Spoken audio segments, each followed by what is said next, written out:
พวกอันอยู่น้ำบานหรือพวกวัดบ้านๆที่บ่มีการภาวนาฝึกสอนภาวนาเดินจงกรมให้พากันหัดสวดมนต์แน่พากันท่องเอาคำสอนพุทธเจ้าสัจฉายะเนี่ยแปลว่าระลึกนึกถึงคำสอนพุทธเจ้าสาธยายในตนเองแหละเป็นการบันทึกทรงจำเพื่อไว้สิบอกกล่าวในคำสอนพุทธเจ้าหรือสวดมนต์ทำวัดก็ว่าไปวัดใดก็ตามบ้านใดก็ตามและบุคคลใดก็ตามที่ขยันมันสวดมนต์ทำวัดอันนั้นแหละสิเป็นที่พึ่งสุดท้ายบัดตายไปแม้นเฮาสิรู้ภาษาหรือบ่รู้ภาษาก็สร้างบัดตายแล้วเฮารู้ดอกภาษาใจตอนนี้เฮาบ่รู้ก็สร้างแต่ในการสวดมนต์ต่างๆที่ออกเสียงคือพวกเฮาทำวัดทุกมื้อนี่มันสิเป่งพลังลมออกจากท้องมาสู่ผ่านปอดเฮ็ดให้ร่างกายสั่นสะเทือนร่างกายตัวนี้สั่นสะเทือนแต่ก็คำสวดในหันมันมีแต่คำดีๆได้บัดนี้มีแต่คำดีๆเฮ็ดให้เลือดสูบฉีดในกายเกิดกลายเป็นเลือดพลังดีเป็นอีหยังที่เกี่ยวกับโรคเกี่ยวกับเลือดเกี่ยวกับหัวใจเกี่ยวกับตับเกี่ยวกับปอดเกี่ยวกับสมองที่เลือดมื้อนี้ก็สิได้รับพลังงานที่เฮ็ดให้ร่างกายนี่ผ่อนคลายเป็นการฟอกกายอีกอย่างหนึ่งเด้เป็นการฟอกเรียกว่าฟอกธาตุแต่สิเว้าฟอกคือขังแม่นก็เป็นการฟอกธาตุฟอกขันธ์ของตัวเองไปอีกอย่างหนึ่งแต่ก็เสียงสวดมนต์นี่เป็นเสียงกระแสเสียงธรรมของพระพุทธเจ้าเด้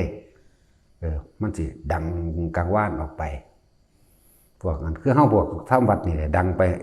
ประมาณบ่ได้พร้อมกับจิตเจตนาที่พวกเฮาสวด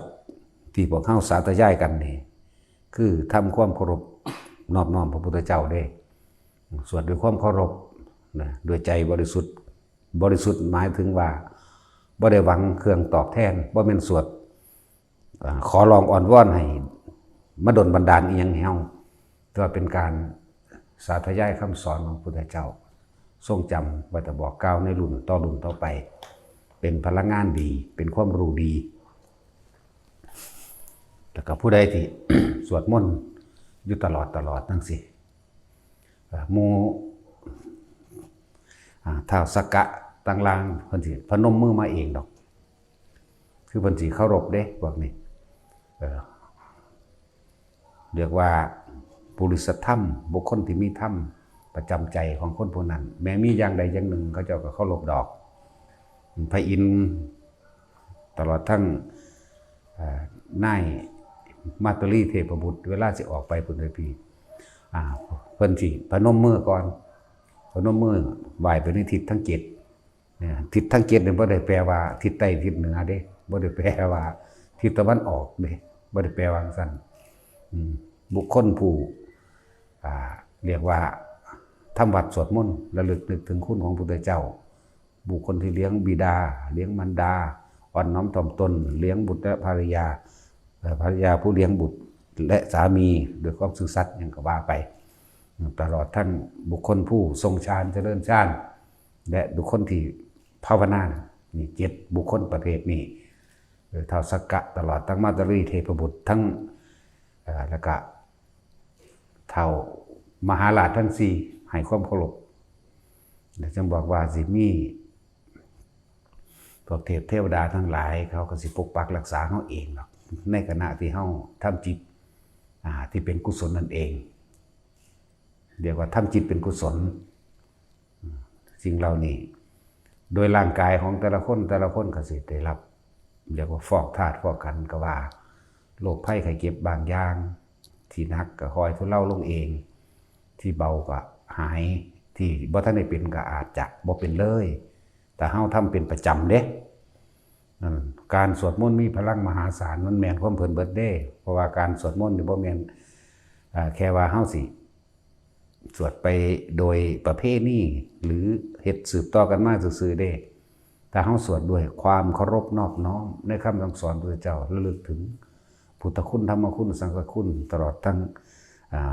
บทต่างๆที่พระองค์ท่านแสดงธรรมจักรอทิตตปริยยสูตรอนัตตลกนัสูตรหรือทุกบทที่พระองค์แสดงออกมานั่นแหละรัตนสูตรวันนี้บทยานีนั่นแหละรัตนสูตรก็เลยยานีทัพพุตานีสมาคตานีนั่นแหละหรือเมตตาสูตรบทกรณีบทแล้วก็บทต่างๆที่เป็นวิรูปเขเป็นบทที่ทำความผูกมิตรซึ่งกันและกันกับหมู่เราตระกูลงูพวกนี้ ทุกบทที่ออกจากพระโอษฐ์นะตัวแล้วแต่มีพลังมหาศาลทั้งนั้นแหละเพราะมันเป็นคำสอนแล้วมันก็เป็นความเชื่อมโยงว่าเฮาเนี่ยบ่ได้เป็นศัตรูกับไผเป็นมิตรกับทุกชีวิตสรรพสัตว์ล้วนๆนะบทสรรเสริญคุณของพระองค์เองมหาธารณปริตมื้อนี้แล้วก็บทเสริมต่างๆแหละไปเถอะแรงสะเทือนในช่องท้องตลอดทั้งปอดตลอดทั้งกล้ามเนื้อต่างๆร่างกายนี่สิได้รับความผ่อนคลายบางคนก็เกิดอาการปิติในขณะสวดมนต์นั่นแหละอาหารอันนี้เป็นอาหารใจนะเป็นอาหารใจ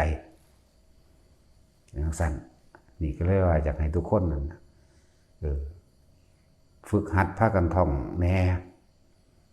บทปฏิจจสมุปบาทวันนี้ท่องไปอวิชชาเป็นปัจจัยบังเกิดสังขารสังขารเป็นปัจจัยบังเกิดวิญญาณวิญญาณเป็นปัจจัยเกิดนามรูปท่องเป็นภาษาไทยก็ได้อวิชชาวิญญาสังขารปัญญาวิญญาณังวิญญาณปัญญานามรูปังแต่คนชินในการสวดบาลีแบบนี้ก็สวดไปพอสุดตายมันนั่งรู้ความหมายหรอกถ้าได้ในภาษาที่มันแปลเอาไว้แล้วก็เอาไปตามแปลก็ได้มันบทสั้นๆนึงว่าต่อคำว่าปฏิจจสมุปบาททุกสิ่งทุกอย่างย่อมมีเหตุให้เกิดขึ้นและมีปัจจัยส่งเสริมกันให้เกิดความสำเร็จนั่นเองเพราะสิ่งนี้มีสิ่งนี้จึงมีอิมัสสมิงสติทั้งโหติคำว่าทั้งเบิดก็ได้อวิชชาปัญญาสังขารสังขารปัญญาวิญญาณังวิญญาณปัญญานามรูปังคำว่าภาษาบาลีอย่างสิก็ได้หรือผู้ที่ท่องจำโดยบทแปลได้แล้วก็เพราะความไม่รู้นั่นแหละเป็นเหตุเป็นปัจจัยให้สัตว์ทั้งหลายคิดแต่ไม่เกิดสังขารสังขารเป็นปัจจัยเกิดวิญญาณวิญญาณเป็นปัจจัยเกิดนามรูปนามรูปเป็นปัจจัยเกิดยตนะอายตนะเป็นปัจจัยเกิดภาษาภาษาเป็นปัจจัยบังเกิดเวทนาเวทนาเป็นปัจจัยเกิดตัณหาตัณหาเป็นปัจจัยเกิดอุปาทานอุปาทานเป็นปัจจัยเกิดภพภพเป็นปัจจัยเกิดชาติชาติเป็นปัจจัยเกิดชรามรณะโสกปริเทวทุกข์ทั้งหลายสัตว์ทั้งหลายอาศัยความไม่รู้จึงคิดไปต่างๆนานาเพราะเชื่อความคิดของตนเองจึงทำให้สัตว์ทั้งหลายเวียนว่ายตายเกิดการเกิดมีขึ้นด้วยเหตุประการชนี้อวิชชายะเตเวภะอเสสะนิราคะนิโรธาสังขารนิโรโทวิญญาณนิโรธาวิญญาณนิโรโทนามารูปะนิโรธานามารูปะนิโรโทแต่เขา16บาลีก็ว่าไปเมื่อเขาได้รับพระสัทธรรมคือได้รู้ตามความจริงแล้วความคิดทั้งหลายถูกสงบระงับนะจากความคิดทั้งหลายเราจะไม่เชื่อความคิดอีกต่อไปเราจะไม่เชื่อความเห็นของตัวเราเองอีกต่อไปการเข้าไปสงบระงับดับความคิดหรือหยุดคิดนั่นแหละสัตว์ทั้งหลายจึงไม่อาจสามารถนำอวิชชาโทมนัสไปเกิดได้เพราะหมดเหตุหมดปัจจัยในการคิดเมื่อความคิดถูกระงับลงแล้ววิญญาณกับเกิดขึ้นไม่ได้เมื่อวิญญาณเกิดขึ้นไม่ได้นามรูปเกิดขึ้นไม่ได้อายตนะเกิดขึ้นไม่ได้ผัสสะเกิดขึ้นไม่ได้เวทนาเกิดขึ้นไม่ได้ตัณหาเกิดขึ้นไม่ได้อุปาทานเกิดขึ้นไม่ได้ภพเกิดขึ้นไม่ได้ชาติชราและมรณะทั้งหลายจะเกิดขึ้นมาได้จากที่ไหนกันนั่นลงจังสี่ก็ได้นะบทนี้หังมีพลังมหาศาลเด้อปฏิจจสมุปบาทซึ่งเวลาพระพุทธเจ้าเพิ่นสิอยู่โดยเฉพาะพระองค์เองเพิ่นก็สิเรียกว่าหาเหตุและปัจจัยทั้งหลายถ้าสิเว้าโดยภาษาโดยหลักการพุทธเจ้าที่สาธยายปฏิจจสมุปบาทมากที่สุดหังบ่แม่นบ่อ่อนเก่าเด้อันใดก็ได้ที่มีเหตุที่ปิดใจหรือบางที่เพิ่นก็ใส่ย่านของเพิ่นเองโดยว่าคือจังว่าโจรองคุลิมานพวกนี้มีเหตุเกิดมาจากใดแล้วสิมี ปัจจัยอันใดสิเฮ็ดให้โจรองคุลิมานนี่สามารถบรรลุธรรมได้บ่นอนี่เป็นหยังนี่เพราะสิ่งนี้มีสิ่งนี้เป็นหยังเป็นอะไรเนาะนี่องคุลิมานจึงทำการฆ่าคนได้เพียงนี้มันก็ไล่ไปนั่นแหละโอ้เพราะว่ามีการอาฆาตกันมาแบบนั้นแบบนี้ก็ไล่ไปนี่แหละเพราะสิ่งนี้มีสิ่งนี้จึงมีแบบนี้มันก็ไล่ไปองคุลิมานนี่สามารถบรรลุธรรมได้บ่นอนี่อ๋อสามารถบรรลุได้แล้วบุคคลผู้ใดเนาะสิเป็นผู้สามารถเฮ็ดให้บรรลุได้ไล่เบิ่งภาษาวกทั้ง80องค์แล้วไล่ขึ้นไปอีกก็บ่มีเว้นจากเราตถาคตนั้นไม่มีผู้อื่นผู้ใดที่จะทำให้องคุลิมานบรรลุได้เลยเป็นไรเหตุใดแบบองคุลิมานจึงจักเชื่อเราไล่ไปฮอดอดีตเพิ่นพุ่นสมัยที่เพิ่นเป็นลุกขเทวดาได้ปราบพญาโพธิสัตว์มั่งได้ปราบลากสดมนุษย์กินคนมั่งจังสิอ๋อนี่เราเท่านั้นเพราะองคุลิมานเคยจำยอมหรือแพ้ถือเราเป็นครูเป็นอาจารย์เป็นหัวหน้ามากโดยตลอดฉะนั้นจำเราต้องไปนี่เรียกว่าปฏิจจสมุปบาทสำหรับเพิ่นจังว่าหัดสวดมนต์ไว้มั่งหัดสวดไว้บ้านใดหลังใดก็ช่างมากสุขภาพเขาก็คอยดีขึ้นไปเองนึงการเงินการงานก็มีขึ้นมาเด้แต่ว่าเฮาต้องเฮ็ดแหน่3-4 เดือนแหน่สิ่งเหล่านี้ก็ดีโดยเฉพาะการสวดออกเสียงการสวดออกเสียงพ่อประมาณนี่แหละพวกเฮาทำวัดนี่ออกเสียงดังอยู่เฮาก็ออกเสียงดังอยู่พวกเฮาทำวัดซุมื้อนี่สวดออกเสียงพ่อประมาณคือบ่ให้เสียงมันไปรบกวนชาวบ้านเขาบ้านไกลเรือนเคียงหมู่นี่นาเฮาทำว่าอะระหังสัมมาสัมพุทโธภควานี่พุทธังภควันตังอภิวาเทมินี่พอประมาณบ่ดังเกินไปบ่เบาเกินไปมันก็สิเฮ็ดให้พลังงานให้เรียกว่าอาหารอันเป็นทิพย์สำหรับใจแน่นะกุศลมันก็สิได้เกิดนะเมื่อความผ่อนคลายทางจิตใจของเฮามันถูกผ่อนคลายลงมาทางร่างกายธาตุทั้ง4ก็ถูกปรับลงมาให้อยู่ในความสมดุลเบารัดเอาว่าสมดุลที่แรกมันก็อาจจะคัดค่าของมีนั่นมีนี่เป็นนั่นเป็นนี่อยู่นั่นแหละแล้วเฮาสวดมนต์สาธยายธรรมดูเขามันก็สิปรับธาตุปรับให้ความเกิดความสมดุลเองดอกแล้วยังเป็นการสั่งสมกุศลได้นี่แหละสัพพะปาปัสสะอาการังกุตระสุปสัมปทาก็เลยสั่งสมสิ่งที่มันเป็นกุศลอันเป็นอาหารทางใจสิ่งเหล่านี้สิไปกับใจเฮาเลยสิไปกับใจสิไปกับจิตของเฮาเลยบ่ว่าเกิดพบใดชาติใดก็ช่างเถอะถ้ามันบ่ทันถึงที่สุดแล้วสิ่งเหล่านี้ที่ถูกบันทึกเป็นสัญญาเอาไว้เป็นสัญญาไว้ในใจเฮานี่แหละบ่เลื่อนหายไปไหนเด้คืออย่างเคยแสดงไปแล้วแหละว่าคนที่เขาทองสวดนั้นสวดนี้ได้เร็วๆนั่นเพราะเขามีสัญญาใจของเขามีสัญญาเก่าของเขามีของเก่าอยากว่าล่ะฟังเทื่อนึง2 เทื่อกัดรู้สึกว่าจำได้เลยคือพวกสวดปาฏิโมกข์นี่เขามีของเก่าเขาเด้พวกสวดอันบ่พอเดือนใดนี่แต่พวกบ่ของเก่าก็ปีนึงหมดละเอาถ้าบ่เริ่มต้นตอนนี้สิไปเริ่มต้นตอนใดแต่ว่าเฮาบ่ต้องไปสนใจดอกว่าเก่าหรือไม่ถ้าทุกคนสามารถตั้งใจได้เบิดทุกคนตั้งใจมันได้เอา10 ปีกูก็ทองอยู่อันเดียวกันนี่มันเป็นแมงยังสิบ่ได้วะเนาะมันก็ได้คือเก่านั่นล่ะมันก็ขึ้นอยู่กับเพียรพยายามของตัวของเองทุกคนฝึกได้ตัวนั่นแหละสวดมนต์ก็มีอานิสงส์มีพลังมหาศาลเด้อเพราะว่าเป็นการทรงจำคำสอนของพระพุทธเจ้าแล้วก็มีอานิสงส์เกี่ยวกับการปกปักรักษานั่นแหละต้องสวดด้วยความเคารพด้วยความบูชา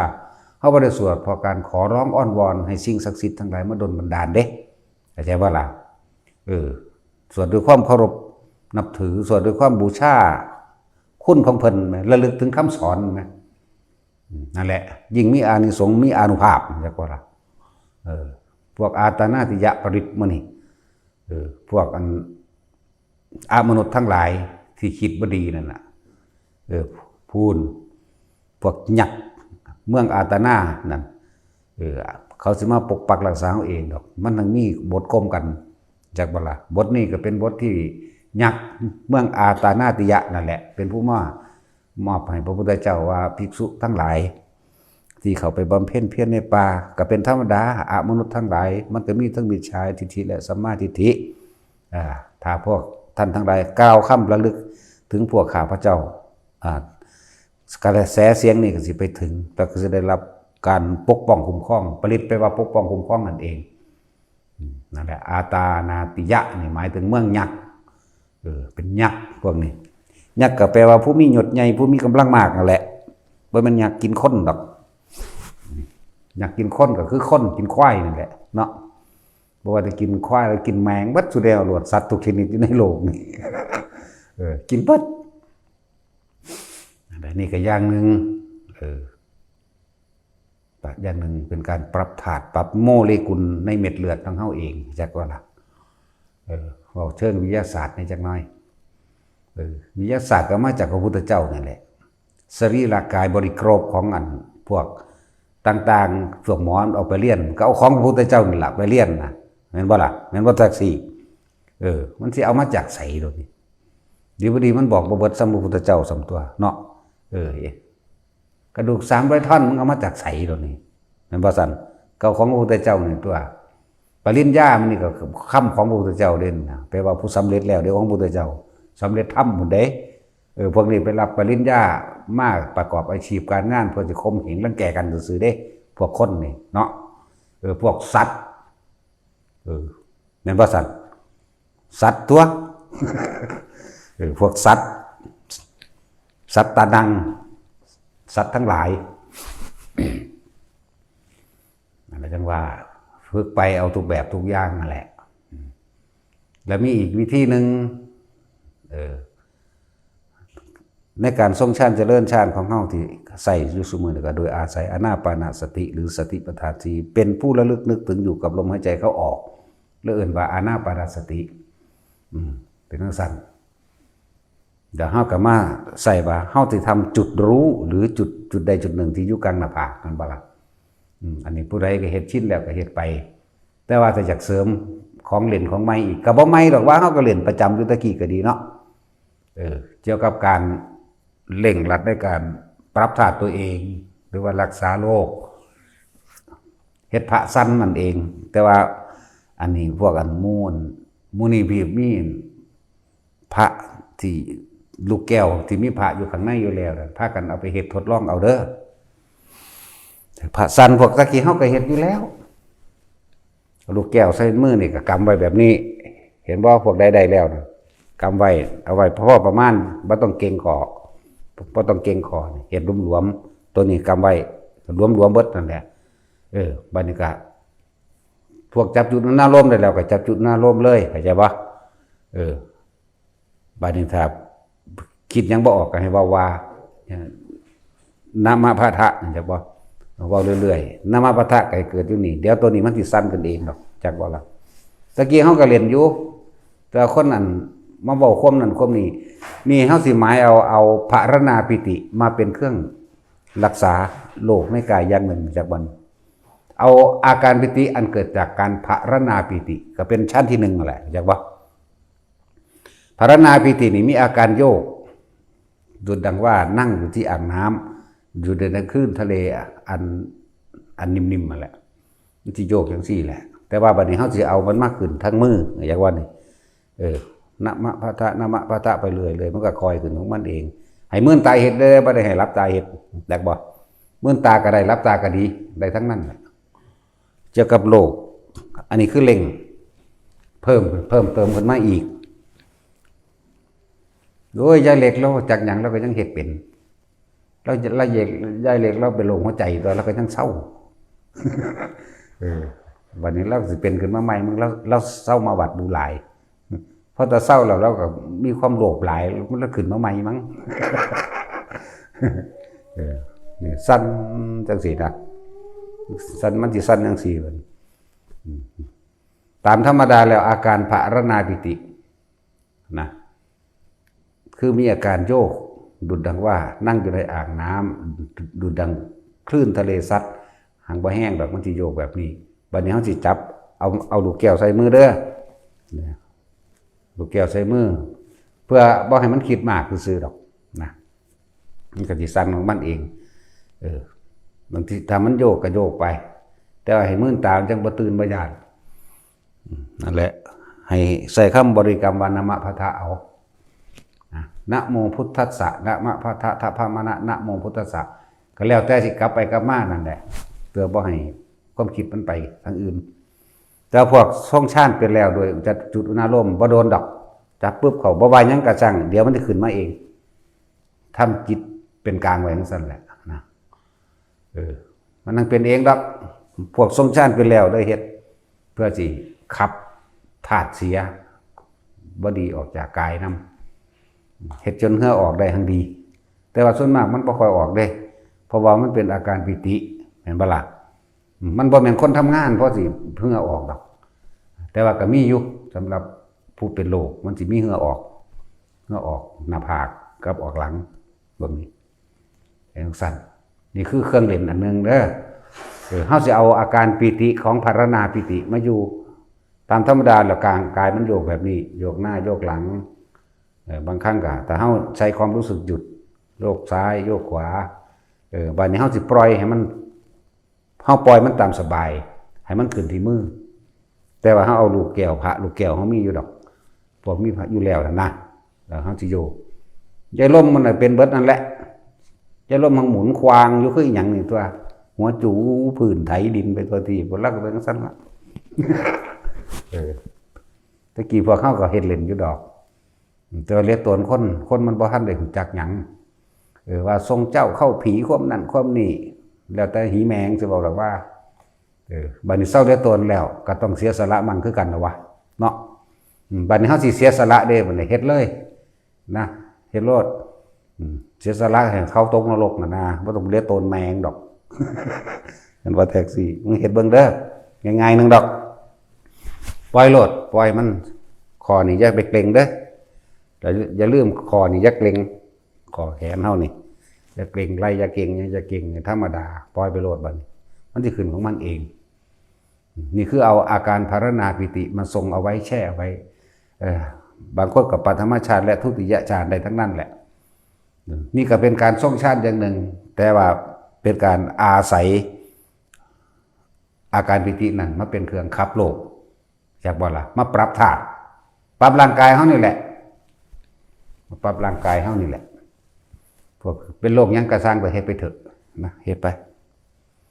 จื้อให้มันได้เด้อใส่คำบริกรรมนามะพะทะนั่นแหละนะถ้ารับตามันจะออกข้างนอกเข้าใจบ่หรือบ่อยากให้รับตาถ้ารับตามันสิพูดได้บาดไปเห็นนั่นเห็นนี่บ่เอาของกี่ตัวจะไหลเป็นน้ำมันไปเห็นนั่นไปเห็นนี่มันไปอีหลีได้บาดนี่จังนั้นสิพากันตื่นเต้นตกใจนั่นนี่อีกเนาะให้มื่นตาเฮ็ดเด้อถ้ารับตาแล้วมันจินตนาการมันจะไปตามจินตนาการเรื่องลักษณะนั้น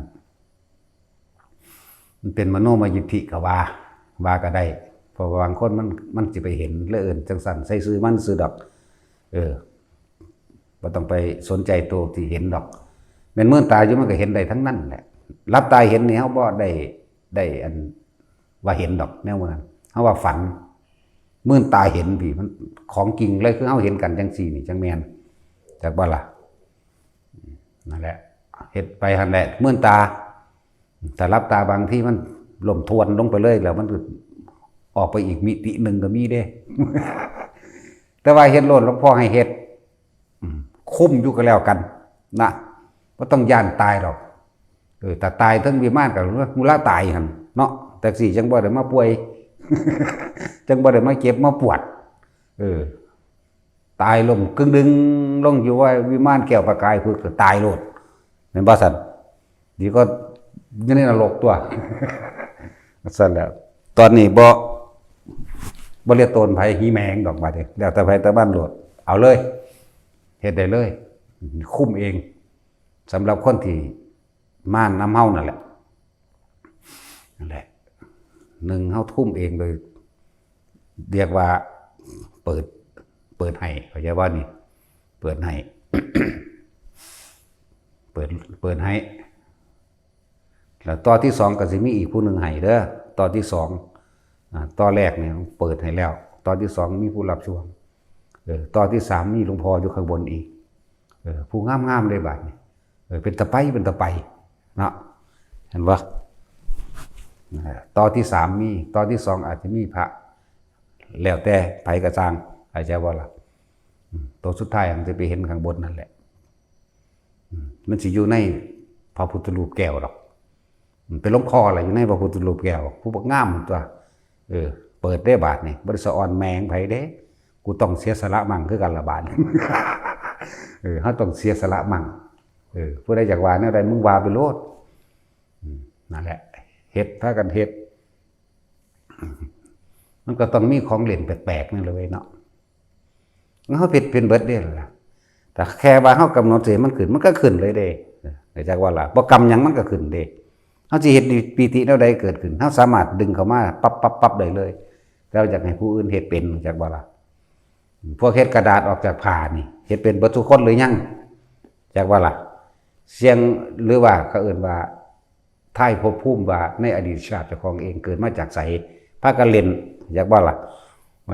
สอนมันหล่นแล้วภาษาอภิญญาสมาแบตซื่อเนาะของเล่นเลยแม่นของจริงพวกหลายๆคนเอาอย่างนั้นเลยหลายปานว่ามันเป็นของดีพิเศษภาษาของเล่นเปิดอยากว่านี่ศูนย์แล้วเฮ็ด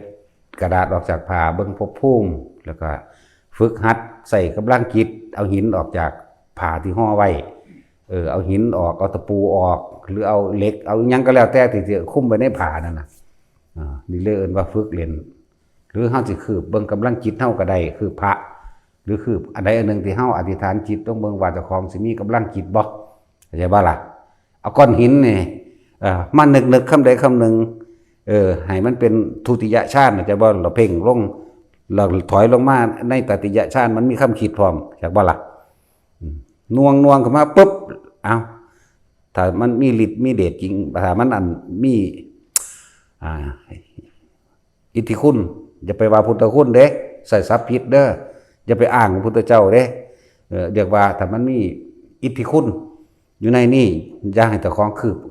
อย่าให้คืบมาถึงข้อที่สองได้ผู้ใดอยากเป็นมาฝึกเอาอธิบายยากอยู่ดอกแต่ว่าเป็นล่ะแต่เบิ่งผู้อื่นเฮ็ดมันคือเขาเฮ็ดเอาแต่ว่าแท็กซี่เฮ็ดไปหรือยังสัวแต่บุคานี่นะเขาเฮ็ดเป็นหลายอยู่เด้นั่นซั่นแหละ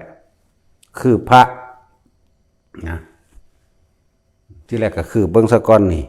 มันสิตกเป๊ะใส่กันเลยมือนี่สิพอดีกันเลยนี่ต่อมาแต่มีเอาก้อนหินก็ได้บ่จักว่าพระวะก้อนหินใส่น้ำขอกลางของเฮาถ้าเฮามันมีฤทธิ์มีเดชหรือมีอิทธิคุณต่างๆมันสิคือบ่ขามได้เด้ฝึกเอาเด้อเขาเฮ็ดเป็นอยู่ดอกพวกหมู่นี่หมู่พระสงฆ์องค์เจ้าเฮานี่เฮ็ดเป็นอยู่ดอกให้ผู้ใดผู้หนึ่งฝึกให้ใครวะโอ้เป็นอยู่ดอกเขาบ่ปากซื่อพวกเขาเป็นก็ได้หลวงพี่ที่ก็เป็นอยู่หมู่หลวงพี่ที่มื้อนี่แหละหลวงพี่จอนสันเป็นบ่บุเป็นบ่หลวงพี่จอนสันเฮ็ดเป็นบ่หลวงพี่ที่หลวงพี่จอนสันมื้อนี่จะเป็นหลายองค์อยู่ดอกไปถามเฮ็ดนำเขาสิสอนให้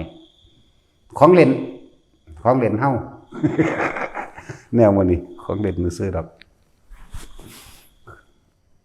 อธิษฐานออกกระดาษออกจากผ้าเบิ่งภพภูมิแห่งตนเอง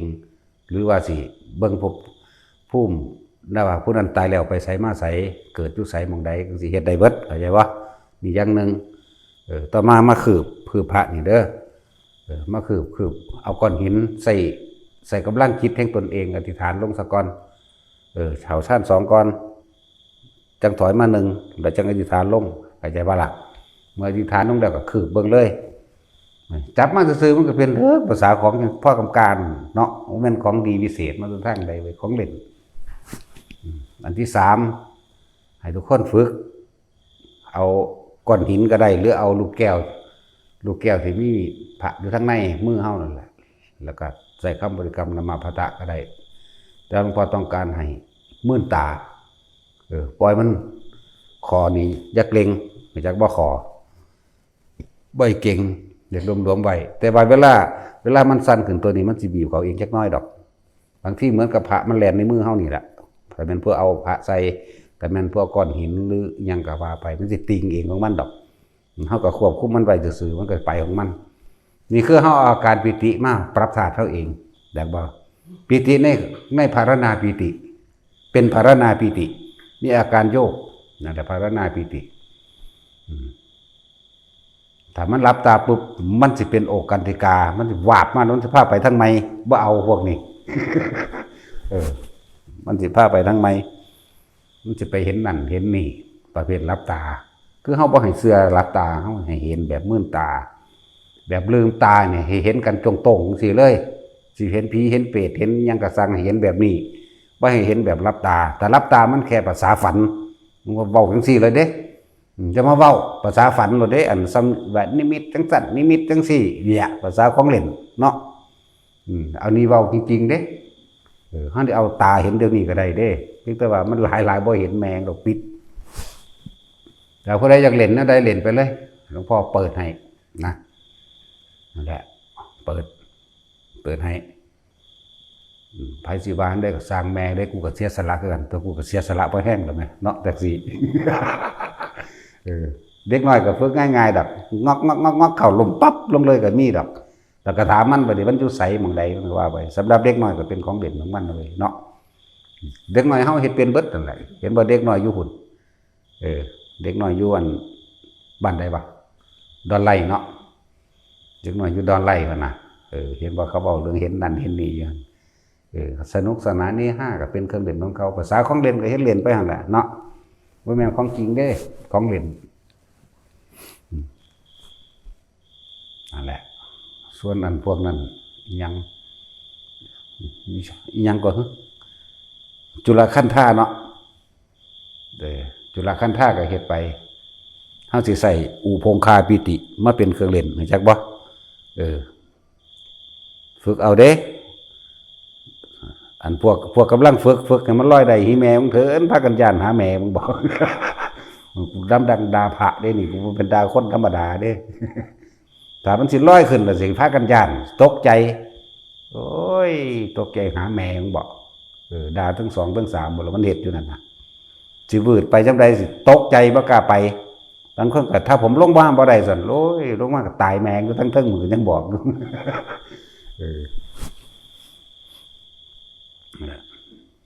ต้องพี่ต้นกับอันเน้นปุกดำเบิดแล้วบักคามันก็เลยเอาผ่าไปยอมเสียเบิดผ่ากูดำเบิดแล้วโอ้ยเนาะแต่ตัวจุรคันธานี่เอาน้ำลงพี่ต้นเด้อผู้ใดอยากได้เอาน้ำลงพี่ต้นไปพากันว่าลองเบิ่งบัดยืนอยู่ก็เฮ็ดได้ยืนอยู่หรือนั่งอยู่ใจบ่ล่ะแต่เมื่อนตาเด้บ่ให้รับถ้ารับมันสิไปเฉพาะแค่ความรู้สึกถ้าเมื่อนตานี่มันสิลอยขึ้นตรงจักว่าล่ะแต่ว่าต้องนิ่งเฮาจับจุดอุณาโลมได้ความรู้สึกแบบใดเฮาก็ต้องนิ่งแบบนั้นใส่ความรู้สึกเคลื่อนไปตามมันเข้าใจว่าพวกนี้มันสิไปอยู่มันสิขึ้นอยู่มันตกใจก่อนมันความคิดของมันมาแทรกซ้อนก่อนนั่นนะมันเลยบ่ขึ้นได้เฮ็ดโลดโดยเฉพาะนี่บ่เป็นหยังดอก อันนั้นก็เฮ็ดโลดลักเฮ็ดแรงโลดเฮ็ดอยู่ในกุฏิเจ้าของตัว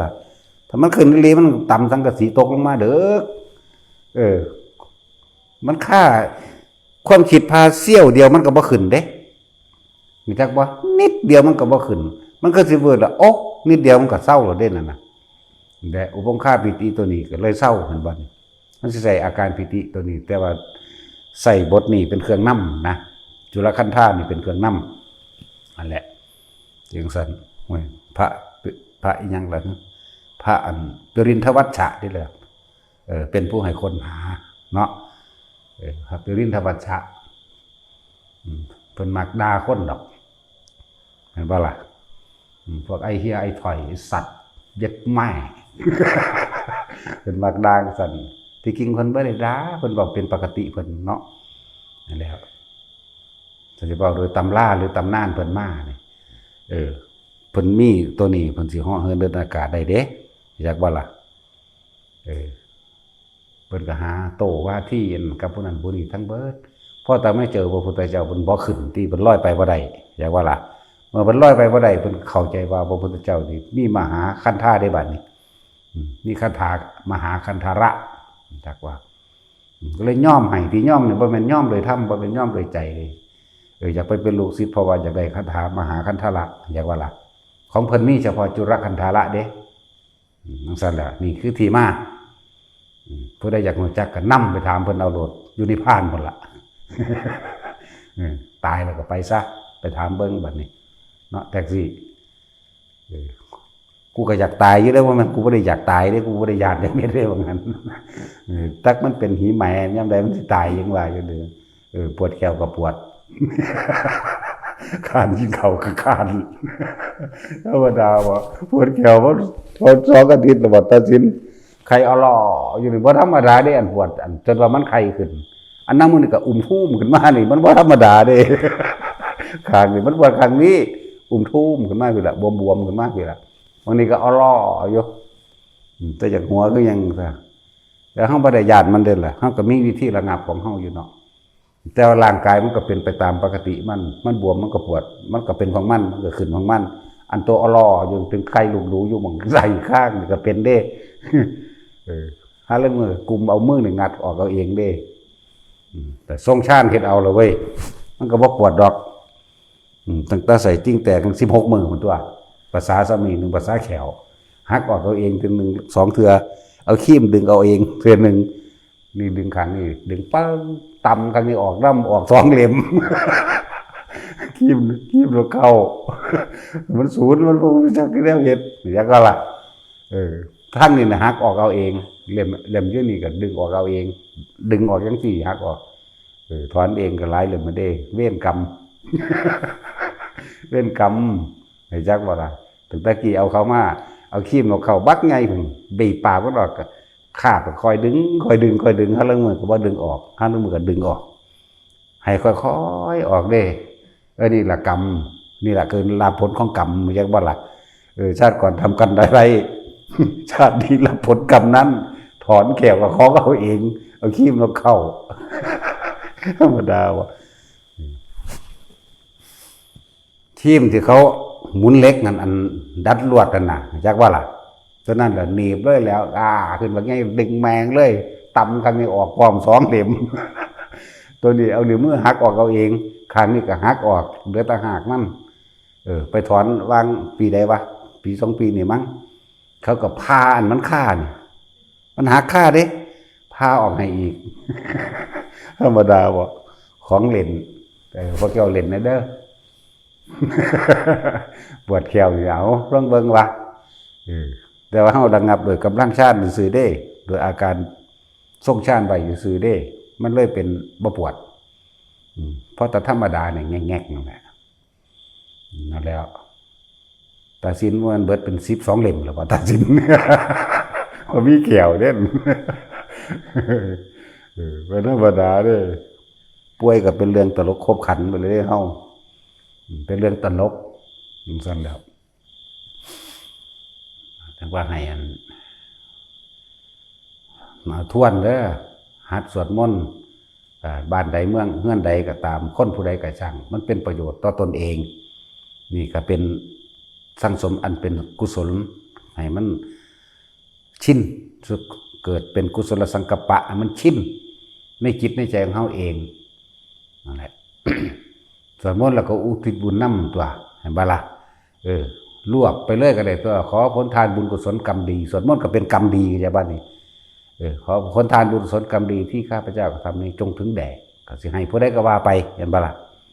สำหรับหลวงพ่อนี่มีแต่ว่าสรรพสัตว์ทั้งหลายไม่มีที่สุดไม่มีประมาณทุกหมู่เหล่าบรรดามีผู้ใดสร้างมันก็บ่เอาผู้ใดหักมันก็เอาเนาะเท่านั้นเด้ล่ะเป็นเงินแมงหยัง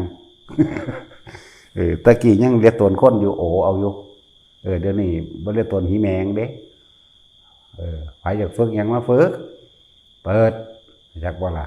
ฝึกได้หรือบ่ได้ขึ้นอยู่กับเจ้าของวางใจเด้ของพวกนี้อาศัยกำลังแห่งอุเบกขาเข้าใจบ่ล่ะเป็นได้เบิดบ่ว่าสิเป็นการอธิษฐานผ่าอาจจะภพภูมิของตัวเองเคยเกิดศาสตร์นั้นศาสตร์นี้เกิดเป็นหยังมา หรือผู้นั้นผู้นี้ตายแล้วไปเกิดอยู่ไสก็พากันเฮ็ดเอาเองตัวนั่นแหละอธิบายอยู่นี่มันบ่เข้าใจดอกต้องมาเฮ็ดเอาเองเพราะว่าเฮาสิบ่แตะต้องนำจักอย่างเลยให้ผู้นั้นมาเฮ็ดเอาเองหมู่หลวงพิธีหลวงพี่หมู่นี่เฮ็ดเป็นเบิดนั่นแหละเน้นน้อยมันก็เฮ็ดเป็นเบิดนั่นแหละเน้นนะโมว่านั่นมันก็เฮ็ดเป็นเบิดแหละแต่ว่าตอนถึกเอาใจหลายเลี้ยงคือหมูแล้วผู้ใดเป็นผู้คุมอยู่หันตีแมงโลดเด้อใส่ลำมันโลดครูบาแหลมจันนุ่นถ้ามันเอาบ่อยู่น่ะตีมันแสฟาดมันเลิศตีมันเป็นคู่ฟกขึ้นเพิ่นเด้บ่แม่นแปะสำนันหนังมารยาทเด้นั่นแหละอนุญาตให้ตีเลยนั่นแหละท่านบอกบ่อยู่ไข่พ่อกับแม่นไปเอามาถ้าพ่อกับแม่นเอาใจให้มันเอาเมื่อเท่านั้นหนึ่งเด้บ่ได้สะอ่อนเด้นั่นแล้วบอกเราเด้อเมียนอยากว่าล่ะให้ใส่แสตีเอาแสเอาท่านเปียมาเลยก็เปียโลดอยากว่าล่ะเดี๋ยวอีมาลิกับอีต้นกับอีมาลิอี2 อันอี5นี่ก็ไปร้อยเอามันไปหากินหมูกระทะอีกเนาะตามันสิบ่มีแล้วมันตีบมันแล้วกูให้ไปทุดงกูให้ไปคัดเกากิเลสกูบ่ได้ให้ไปเพิ่มกิเลสเด้มึงไปร้อยเอากันไปมึงไปซื้อนั่นซื้อนี่มาแบบให้กันจะส่งเสริมเราอีหาหน้าใหญ่นี่ก็เลยล่ามเด้บาดนี้ตัวได้แล้วล่ามไปเบิดมาได้ฝึกตัวเอาเด็กน้อยไปฝึกตัวบ่แม่นเอาไปนั่นเล่นโทรศัพท์จะให้เล่นนะถ้าบ่ไหวก็ให้พ่อกับแม่ไปเอามาตันเฮ็ดบ่ได้ก็ให้มันซึกหนีสะอ่อนหาแม่งหยังเนาะแล้วบอกผ่านไปนี่แหละมันจะไปมีบุญวิเศษยังให้ผู้ใดๆเดี๋ยวนี้เห็นบ่ล่ะเอามาคนมาดัดเอาตัวมาได้ทำรัฐพวกนะโมก็เลยเบิ่งเรามีแต่อ้วนๆพวกเลย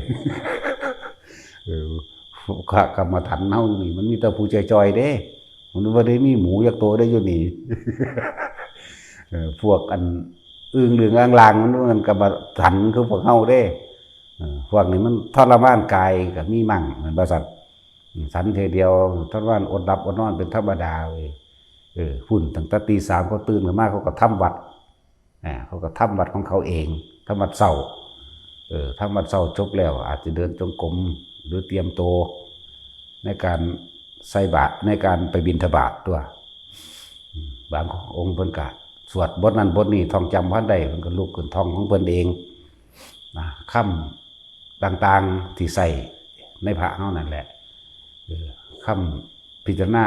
ปฏิสังขโยทั้งหลายนั่นแหละหรือคำอธิษฐานใส่ผ้าคำหลายๆอย่างนะคำแสดงอาบัติมื้อนี้ถอนผ้าใส่ผ้าสละผ้าห่อผ้าออกห่อผ้าเข่ามันเป็นจังไดมื้อนี้ให้ฝึกให้เรียนรู้เด้พวกว่าคิดว่าบวชเรามันสิเป็นคือเจ้าของคิดแบบอยู่ซื่อๆก็สิเป็นผู้วิเศษบ่แม่นแบบนั้นเด้บ่มีผู้วิเศษเด้นั่นนี่เฮามาฝึกหัดละอารมณ์ทั้งโลกออกจากวันนี้มาละอารมณ์ทั้งโลกออกพระวินัยเป็นที่หนึ่งอยู่แล้วพระวินัยเป็นดุจดังมารดาเป็นผู้เลี้ยงทนุถนอมจึงว่าพระวินัยนั่นแหละเป็นเครื่องรักษานักบวชทั้งหลายก็ต้องศึกษาพระวินัยเพื่อให้พระวินัยกลับมารักษาตนนั่นแหละส่วนพระธรรมคือพระพุทธเจ้านั่นแหละน้ำอันเดียวกันนั่นแหละที่จริงเว้ามันแปลกๆก็คือดอกบ่แม่นเด้สิมาบวชบิณฑบาตไปกินซื่อบ่แม่นแค่นั้นเด้อมีหลายอันหลายอย่างนะกว่าสิเป็นพระได้กว่าสิสละออกได้ในความเห็นแก่ตัวสละความเป็นสัตว์ออกเรียกว่าล่ะความเห็นแก่ตัวสละความเป็นสัตว์พระโสดาเป็นสัตว์ 25% ออกไปแล้วสกิทาคา 50% เครื่องคนเครื่องผีอันนั้นอนาคา 75แล้วความเป็นสัตว์พระอรหันต์บ่เป็นหยังเสียเลยบ่เป็นผีบ่เป็นคนบ่เป็นสัตว์ดังนั้นแล้วแต่อยู่นี่มีเครื่องเด่นหลายอยู่ดอก ลังจากคือพระเป็นแล้วเห็นอันนี้เป็นแล้วพยายามก็ใส่วิธีเคลื่อนย้ายของตัวบัดนี้ก้อนหินก้อนหนึ่งแล้วเอาแก้วงุ้มไว้เข้าปิติอันใดอันหนึ่งในชาติที่สองสามสี่ได้ทั้งดีแต่สี่ได้เราต้องถอยออกมาในเพียงแค่ปฐมฌานแล้วก็ใส่ความคิดดันไปมันก็ไปของมันหรอกก็ยังว่าฝึกยังว่าหัดยังว่าเล่นเนาะของเล่นนะทั้งหลายเรานี่เป็นเครื่องเล่นของมูภิกษุสงฆ์เจ้าเพิ่นซื่อๆเด้ขายบ่ล่ะเป็นเครื่องเล่นหรือเป็นกีฬาสมาธิได้หมู่นี่จากว่าเคยได้ยินบ่กีฬาสมาธิจะอ่านเบิ่งเด้อในวิสุทธิมรรคนั่นแหละเรียกว่ากีฬาสมาธิเฮาบ่ได้เฮ็ดเพื่อสิอวดเฮาเฮ็ดเพื่อสิแข่งแต่ว่าเฮาเฮ็ดเพื่อฝึกกำลังจิตตัวเองให้อยู่ในสิ่งที่มันเป็นกุศลแต่บ่เป็นกุศลมันบ่เป็นเด้แนวหมู่นี่ได้บ่ล่ะสั้นแล้วทรงชาติเรื่องชาติ1 2 3 3 2 1ไล่ขึ้นไล่ลงเฮ็ดเล่นไปมาอยู่นี่แหละให้มันคล่องในการเข้าในการออกตัวในการทรงนั่นแหละรักษาอารมณ์นั่นแหละเป็นเครื่องเล่นแต่จริงมันเยอะกว่านั้นนะถ้าสิเยอะก็ได้อีกแล้วตัวเอาอาการปิติให้กายร้อยมันก็เป็นของเล่นเฮ็ดเล่นเฮ็ดไปนั่นแหละคือธรรมดาล่ะเฮาบ่เคยชินมันก็ตกใจมั่งเป็นธรรมดาเฮ็ดดูเขามันก็เป็นของมันเท่านั้นนะสิญาณอีหยังนะให้รวดตอนนี้พวกอันเน้นต้นกับเน้นปลูกมันพากันฝึกกันว่าสิขึ้นยังได้ก็ตกใจโอ้ยเนาะสวัสดิ์ก็สิอนุญาตบอกนะจังสีได้ตกใจหาแม่บอกเนาะ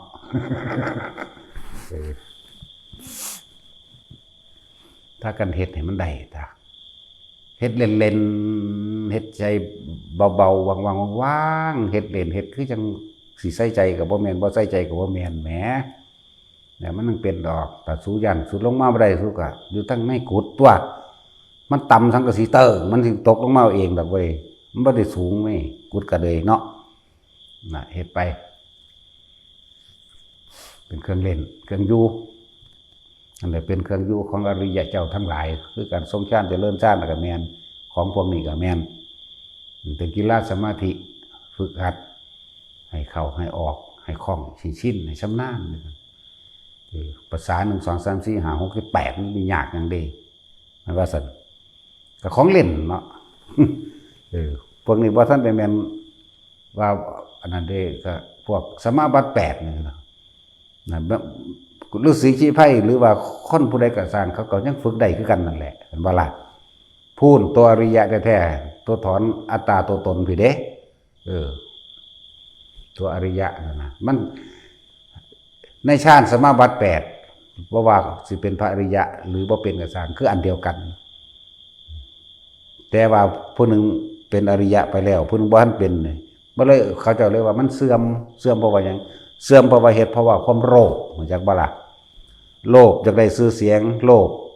อยากได้เงินทองเขาอยากให้เขาย่องๆหลายๆอย่างในโลภนั่นแหละมันบ่ซั่นมันเลยเสื่อมจิบโลภหน่อยๆนึงมันก็ใส่ผลบ่ได้ดอกนะคำว่าเสื่อมก็บ่แม่นเสื่อมสลายไปเลยดอกบ่แม่นว่าสิฝึกใหม่บ่ได้ดอกจักว่าล่ะคือพระพุทธเจ้าเฮาก็เคยเกิดเป็นฤาษีบำเพ็ญเพียรอย่างได้สมาบัติ8แสดงฤทธิ์อภิญญา5เห็นบ่แต่ว่าถือหญิงผู้หนึ่งซึ่งเป็นเมียของกษัตริย์แล้วก็มาล่อเพื่อให้ชาติเสื่อมด้วยการวิธีบูชายันขางัวขาควายขาแพะเข้าใจว่านี่โดยว่าถ้าท่านเป็นผู้นำในการบูชายันเพื่อให้เกิดบ้านเมืองอยู่ดีมีสุขเฮานี่เพิ่นตัวเองเพิ่นเองนั่นแหละสิมอบร่างกายให้อยากว่าล่ะสินอนน้ำดอกนั่นเพิ่นได้เห็นก็ปึ้งคือกันนั่นแล้วเขาก็มาเอางัวเ